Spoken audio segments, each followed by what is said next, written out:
Thou shalt worship no other God, for the Lord, whose name is jealous, is a jealous God. Jehovah, who is the giver of life and every good thing pertinent to living life, says, He is a jealous God, and we shall worship no other God. At the end of every year, we celebrate Christmas and the beginning of the new year. In celebrating, we are essentially saying we are thanking God for the birth of His Son, Jesus Christ, who is our Redeemer. At least, so we say. We also thank God for keeping us through all the highs and lows of life to the end of the year. This is what we say or we like to think. But in reality, there's really nothing about God in the way we celebrate Christmas or the New Year. We have commercialized every opportunity mankind has to celebrate God. We are lured into buying and buying. We see glittering lights, we hear songs that set the mood for the season. Kids are told to expect gifts from Santa Claus, who some of them believe is Christ Himself. On Netflix, we see so many Christmas movies, all with a romantic theme. So essentially, our minds are being tuned or conditioned to believe that the love of Christ who died for us is synonymous with the amorous relationships we see portrayed on television. How did God prescribe we should celebrate our victories? And the Lord spake unto Moses, saying, Speak unto the children of Israel, and say unto them, Concerning the feast of the Lord, which ye shall proclaim to be holy convocations, even these are my feasts. 6 days shall work be done, but the seventh day is the Sabbath of rest and holy convocation. Ye shall do no work therein. It is the Sabbath of the Lord in all your dwellings. These are the feasts of the Lord, even holy convocations, which ye shall proclaim in their seasons. Prior to this time, the Lord had given the children of Israel guidelines and laws regarding different aspects of life, some as guidelines for daily living, and some as means of approaching His holiness and majesty. In chapter 23 of Leviticus, God established the religious calendar for the people by indicating that certain days were to be special national holidays and should be set apart, like the Sabbath day, which the Lord had instituted previously as a day of rest in which people were to celebrate God's omnipotence as sole creator of heaven and earth. These special days were also days of rest. They were to be observed as holy assemblies in which the people collectively and individually celebrated specific acts of God's goodness. Israel's feast contrasted greatly with the religious and secular festivities of the pagan nations surrounding them. Instead of being times of moral depravity, these celebrations were times when the people came together for fellowship and worship. These celebrations or feasts were meant to remind the children of Israel that God was the creator of their lives, that it was He who gave them their abundance and granted them freedom, and that it was He who was their spiritual benefactor. The feasts established in this chapter were: 1, the Feast of Passover. This feast marked God's deliverance of the people from Egyptian bondage.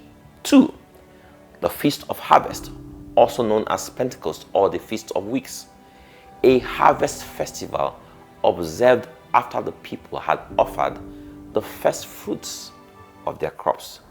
3, the Feast of Trumpets. This feast was a 9-day-long preparation for the Day of Atonement. 4, the Feast of the Day of Atonement, the day in which sacrifices were made for the atonement of the people and priests.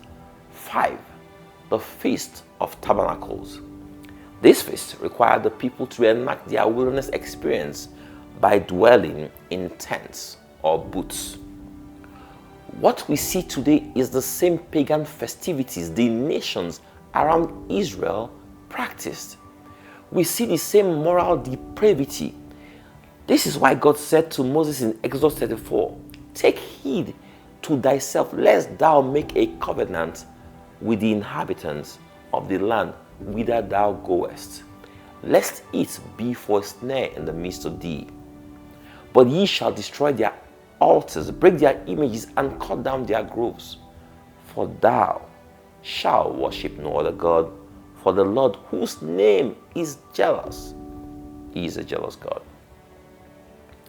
Instead of breaking down pagan altars and traditions, we are embracing them and building on them. The practices and traditions we observe are a form of worship. Who are we worshiping? Thou shalt worship no other God, for the Lord, whose name is jealous, is a jealous God. What or who are we worshiping? Where is God in the festivities? Where is the God of our victory? God required rest as a part of this feast. He wanted the children of Israel to understand that these feast days were holy and set apart from other days in their usual schedule. Stopping their normal labor enabled the Israelites to focus on God and on what each feast represented and how good he had been to them. Sacrifice was also featured in each feast. Sacrificing to God involved worship, dedication, and adoration. It was a way the children of Israel could honor God who had done so much for them.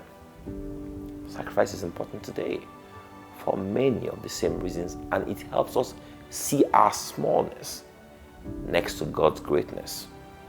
Last but not the least, the feasts call for giving. And when you reap the harvest of your land, thou shalt not make clean riddance of the corners of thy field when thou reapest, neither shalt thou gather any glean of thy harvest. Thou shalt leave them unto the poor and to the stranger.